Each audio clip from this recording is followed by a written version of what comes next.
Hey folks, welcome into Pro Football Ireland. Michael McQuaid, Connell Diggin here as well for a special appearance. As we go through our team focus, we're on to the West in this episode of the AFC West, looking at the Denver Broncos. We've had some great guests so far, and well, if any Broncos fan will know this guy is a good guy to chat to about the Broncos. Nine News, Mike Klis. Mike, it's always good to see you. It's been a while now. How are you doing? I'm doing good. It's a peculiar off season with Sean Payton just because he has not had a whole lot of availability for the media compared to what we're used to. But what the way it looks so far, it looks like there's Sean Payton's having an impact, and there's reason for optimism for the Bronco fans, I think. I have to agree with you there, Mike. There is reason for optimism, and I know we'll get into sort of going down that route of talking about that in a second. You're talking about the availability. It's weird because when I seen you in Phoenix in Radio Row, Sean Payton had an impromptu press conference on the Yeah. floor of the conference center, and since then it has been quite quiet. How impressed have you been generally? Because even on that morning, he was, very attentive. He was very gracious with his time and very, very positive, which is good to see. Yeah, when he does have a press conference, they are much longer than we're used to. We're used to the 10-minute press conferences. Maybe they go 12, maybe they go 14. His have gone a half hour. They're few and far between, but they're meaningful when we do get them. It was 18 minutes the last time. One time it was only 5. He was busy. He likes to control the situation. It's not where the PR person stands up there and says one more or two more. He's in control, and he'll go as long as he wants. And sometimes that the person behind him has to delay and move on to other things. But it's been good. We got a feel for him and what he likes. I think it's going to be a tougher Bronco team. It's going to be one with more grit, more physicality. He really concentrated on the up front on both sides of the ball, especially the offensive side. I mean, some of his first two signs were left guard Ben Powers and right tackle Mike McGlinchey. And his third sign was Zach Allen, a defensive tackle. And the next day, he signed a blocking tight end, Chris Manners. So he's really concentrating on becoming more physical and bigger and stronger up front. Yeah, and I guess it's staying on the Sean Payton thing. Like, this is the Broncos' fourth head coach in 7 years or 8 years. And is there kind of a feeling, at least when he was hired, and a feeling now that not only is this his team, but it's like this is the guy who we have to hit on this head coach because there have been some good things with the last few head coaches, but this one needs to get us to the playoffs and get us over that hump. Yeah, definitely. I mean, for many reasons. One, they have tried. What happened was, I think the previous 3 coaches were first-time head coaches. Vance Joseph, Vic Fangio, who had been around forever but was a first-time head coach, and then Nathaniel Hackett, and none of them worked out. So they did want to go experience this time, and so that's one reason why there's expectations with Sean Payton. The other reason is they paid him big bucks. I mean, my estimates, and based on what I've heard, it's somewhere between 17 and 20 million a year, which makes him one of the top 2 or 3 paid head coaches in the league. And they had to give up a first-round draft pick to the New Orleans Saints, so they had to give up a lot to get him. And so there is some immediate expectations of him. So and it starts with him and Russell Wilson to see how they turn out, and we'll see how that goes, going forward here. Mike, one of the major positives for Broncos fans listening in or watching this is, the retention of certain players. Alex Singleton having a career year last year, his journey to the NFL, never mind getting to Philadelphia or Denver, is one thing, but a guy that's emerging as a leader in this team, and they now extend him in quite decent value as well over 3 years. Yeah, Alex Singleton. I wouldn't say he came on last year. Career year, yes, is true. He was a leading tackler for the Eagles the 2 years prior to showing up for the Broncos. So he's been the team's leading tackler 3 years in a row. But for whatever reason, I think because the inside linebacker position has been devalued, it's kind of become the running back of the defensive position. Um, he just wasn't getting offers. I mean, he signed for the basically the minimum. I think vet minimum signing bonus above minimum last year, and so this year he got 3 years and 18 million. He got 6 million this year guaranteed. So that's a nice contract for him. And then they drafted a guy, Drew Sanders, right behind him in the third round, who they're really high on as an inside linebacker. So you can see how this works. They're Josie Jewell is in the last year of his deal. They still love Josie, but Josie hasn't stayed healthy the last couple of years. And so you can kind of see the grand master plan that this is the last year for Josie. Singleton slides over, becomes that every down linebacker next year, and then Drew Sanders moves up to be a starter. So that seems to be the grand plan. But yeah, Alex Singleton is one of those guys, undrafted, went to the Canadian Football League, late bloomer. I think he had 3 years in the Canadian Football League. Undrafted out of Montana State way back when. Just couldn't get his foot in the door. He kept getting looks, but no one believed in him. And even last year, guys, in training camp, he didn't get a first team rep. He played behind Jonas Griffith, who got every first and second team rep, and Josie Jewell. And it kind of took Jonas, it took injuries to both those guys to get Alex Singleton in there. And then he was making more than 20 tackles a game. And they said, well, why do we keep taking this guy out for these other guys if he's getting 20 tackles a game? So very nice player, great special team player too. The only bad thing about him emerging as an every down inside linebacker is that he's probably the best special teams player, tackler they have. One game he didn't play. Jewell was healthy. Griffith was healthy. He didn't play a down on defense, and he had 3 special teams tackles. Just a football player. Great smile. He smiles on the field. You see it. The cameras always catch him smiling.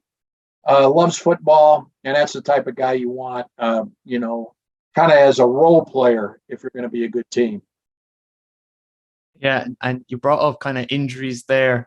And, I think one problem that we as Broncos fans and even people around the league have seen the last few years is it just seems that 2 of the Broncos' 5 best players will end up with a long-term injury just at some point in the year. Courtland Sutton had a torn ACL a couple of years ago. Russell Wilson wasn't fully healthy last year. And same with, Randy Gregory, who when he played fairly well, but he just couldn't stay on the field. So is there a reason for hope in the health of the Broncos coming into this year? Well, they certainly addressed it as much as they can. Bo Lowry was brought in. He's this sports science guru from LSU, and he worked with Sean Payton and the Saints before. He kind of oversees everything: the training room, the cafeteria, the chef, the dietitian. He oversees the weight room. So he kind of lords over the whole sports performance program. That's new. That's an added spot. And Greg Penner, I believe Greg Penner worked with Bo Lowry and his company. He's got a side company in sports performance also in Arizona, and Bo Lowry was part of that. And then Dan Dalrymple came in as the weight training guy, a conditioning coordinator, if you will. He was with the Saints and Sean Payton for 15 years. So the word I keep, or the phrase, slogan I keep hearing from those guys is it's old school with new school approach. The one thing they did different was they didn't start football in phase 1 or phase 2.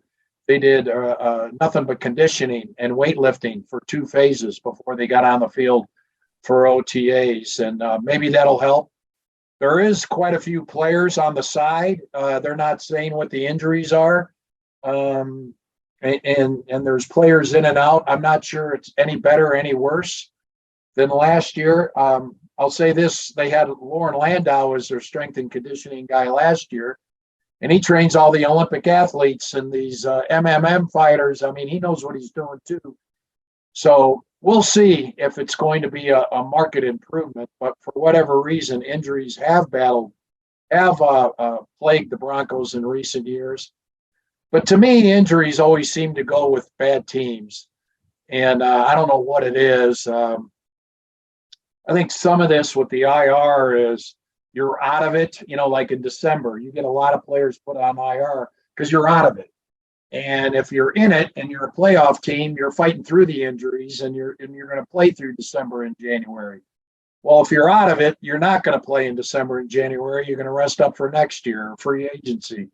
So there's some of those numbers can be skewed, but there's no doubt about it. Injuries have been a factor. Javonte Williams went down early last year. Von Miller and Bradley Chubb, the edge rushers before Gregory. Baron Browning went down. They at some key positions, they suffered some injuries. And, health is it's a battle of attrition in the NFL, especially with a 17-game schedule. And the other thing that Sean Payton's going to do is he's going to have these guys play in the preseason. And Nathaniel Hackett didn't want to play in the preseason. And they wonder if, not being calloused was part of the injury problem last year. This team will be as calloused as the CBA allows. And they do hope that means that they'll be more durable in 2023. This is probably the most non-American analysis here, Mike, just in regards to it. But I fully agree. I think, get more reps in the preseason. You see it in soccer in different leagues, and it just gets them into it. So certainly agree with you there. And obviously they're playing wherever now, Germany, London, all these teams. So the travel is a big factor. Everyone's talking about the AFC East this year. This is like the talk time this year. We're talking in early June for people on the podcast. Not like there is still talk about the AFC West, Mike, but there's not as much this year just because of everything that's happened. I just wonder what your sort of initial thoughts are before we go into training camp around where the rest of the division is. The whole Jimmy Garoppolo situation is crazy. It's something that could play in to Denver's hands, especially where they have them on the schedule. Was it first and last as well, if they haven't got a starting quarterback? But the West is always going to be interesting, especially when you got Patrick Mahomes and Justin Herbert there. Yeah, I mean, Mahomes and Herbert are two sensational quarterbacks, and Herbert maybe didn't meet expectations last year because he was hurt and he played through injury, and just like Josh Allen did with the elbow. I can't remember what was Herbert's injury last year. Might have been a hip, but he wasn't quite the same. And when you're not healthy, you're not going to be as good. I mean, Josh Allen is still a sensational talent, but he played hurt with an ulnar ligament strain in his elbow. I mean, that's going to affect your passing. And so if Herbert is healthy, I fully expect him to bounce back. They lost losing Derek Carr. I tell you what, I always thought Derek Carr was the most underrated quarterback in the NFL based on how he played against the Broncos. The Raiders have a 6-game winning streak against the Broncos. Everyone knows or that the Chiefs have beaten them 15 times in a row. And, so that has made it difficult for the Broncos. But the Raiders beat them 6 in a row. And Derek Carr always made clutch plays against the Broncos and played well. I think the Raiders make a step back without Derek Carr. Jimmy Garoppolo, to me, is not as impressive as, as Derek Carr is. And so I do think the Broncos will move ahead of the Raiders this year. I would pick them to be ahead of the Raiders. I'm not sure about the Chargers, other than things always seem to go wrong with the Chargers. And they have questions about their head coach, Brandon Staley. The Broncos now definitely have one up on the coaching front. Sean Payton is better than Brandon Staley on the coaching front. So can he get Russell Wilson to play as well as Justin Herbert is the next step of the equation. The Chiefs are still the team. You look around, Joe Burrow, and everyone believes in the Bengals now with Joe Burrow. and Chase and that receiving core. The Miami Dolphins are getting a lot of love because they have a sensational receiving core, although there's real questions about their quarterback with all the concussions that Tua has received. If he can stay healthy, they should be pretty good. But yeah, that's why I think the AFC has it's more AFC than it is AFC West because of Josh Allen coming back healthy, Joe Burrow, Tua if he can stay healthy with those receivers. There's just a lot of firepower overall in the AFC, and the Broncos were 32nd in offense last year, and you can't compete in this conference if you can't score, no matter how good your defense is. I mean, they were 5-12 with a top 10 defense. You got to score in the AFC, and you got to score in the AFC West, especially against the Chiefs. And the Broncos failed on both fronts, and they failed against the Raiders, for that matter, the last 3 years also. Yeah, and I'm kind of surprised we've gone this far into our conversation and we've not mentioned really one name, and the one name who would have been mentioned straight out of the block if I asked you last year. But Russell Wilson, there was a couple games last year where he did show, there was a couple of drives where he showed flashes of the old Russell Wilson. Like even the game over in London, he was an entirely different player, especially in the second half of that game. So is there any difference in opinion going into this year, and should we maybe feel more excited than from what we saw from him last year? Yeah, there's been a lot of changes with Russell Wilson this year. One, it looks like he's lost a lot of weight. He has lost a lot of weight. He wouldn't say how much, but it looks like it's 15 to 20 that he's lost. It's significant. And I saw him outrun Zach Allen in a 11-on-11 there in shorts. But around the left edge, he outran Zach Allen on a play already in OTAs. So that was encouraging.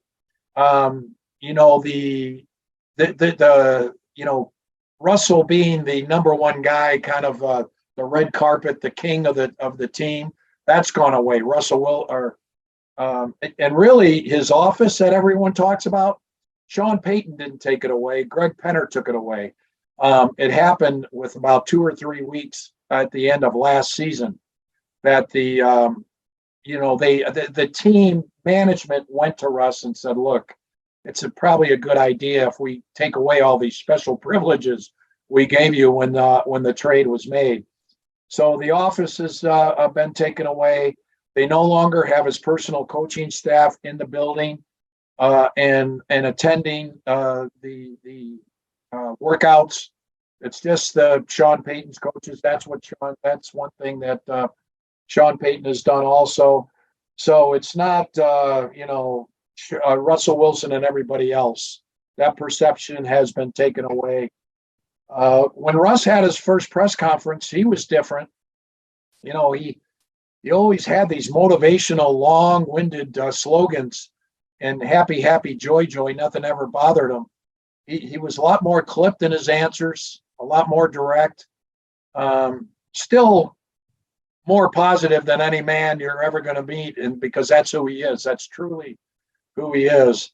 The question is, will he pick the right guy to throw to in the pocket? And that is something that became a concern last year with the quarterback gurus that were breaking down tape of the Broncos. Kurt Warner was kind of the first one to do it. And a lot of people were kind of jumped on that bandwagon where, kind of piled on that Russ wasn't seeing the field right. I'm not a quarterback expert to go like that, but he still can throw the long ball. He's still good in the clutch. I mean, even though they, maybe not every game was good at finish, but I always thought Russ competed and pulled out a game or two in the fourth quarter. There's talk about him staying in the pocket, not scrambling enough, which is part of his game. He did do that always late in the game if they were trailing. His competitive instincts took over. So he's 34 this year, or 33, turning 34, and And we'll see if it's weight, if it's a new mindset, if it's age. We're going to find, if it was coaching, we're going to find that out this year with Sean Payton. Just finally, Mike, very, very quickly, finally. You sound very optimistic. Is that the feeling over in Denver at the minute? I know at the time of recording, Nuggets are flying high, hopefully going to win the NBA Finals. It's a good time to be a sports fan in the States. Is there that sort of, cautious optimism just down at Dove Valley? Yeah, yes and no. First of all, the Broncos, because they've had losing seasons now 6 straight years, haven't been to playoffs in 7 straight years. The Avalanche won the Stanley Cup last year. The Nuggets are in their first ever NBA Finals this year and heavily favored to beat the Heat. Beware the Heat. The Broncos are really, people aren't paying attention to the Broncos like they have in the past. That's been the storyline, is they're not the story. And so it's incumbent upon the Broncos to make themselves relevant again in this town. And I do believe in Sean Payton. The Saints were about as bad as they could be when he took over that team, and he made them a playoff team. Now he brought in Drew Brees right away, and Drew Brees did not have a damaged shoulder. He had a repaired shoulder and helped lead that team. So we'll see how much it was Drew Brees, how much it was Sean Payton. I was impressed how the Saints won when Brees was injured, when Brees was broken down, which he kind of was this last year there age-wise. And the year after Brees retired, they went 9-8 with Jameis Winston, who got hurt, and then they still had a winning year with Taysom Hill, who cannot throw. He is, he's a little better than Tim Tebow passing, but a very similar style that they won with. I think Sean Payton knows how to win in the National Football League. I think the Broncos will win this year. I do think they'll be. My prediction is 10-7. My prediction last year, by the way, was 10-7. So take that for what it's worth. I think I picked them 10-7 all 3 years of the 17-game schedule. So if at first you don't succeed, try again. But I guess I'm going to say that between Sean Payton and Russell Wilson, there's too much positive history there to believe the Broncos won't be a winning team. There's concern about depth. They've traded away all their draft picks the last couple of years for us, and now the coach.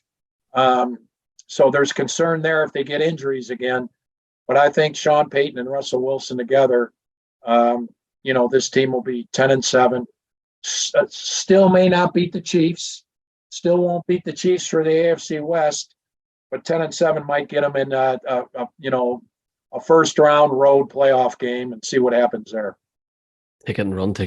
Any NFL fans in Ireland, the UK, Europe that enjoy the West, the Broncos, or anywhere in the NFL, at Mike Klis. Mike is the man to follow for Broncos content. Mike, it's great to speak to you again, my friend, and hopefully we will repay you with a Starbucks in Radio Row in the Bellagio in February. Please God. Thanks so much, Mike. Yeah, it'll have to be a pub, not the Starbucks, but I enjoyed it.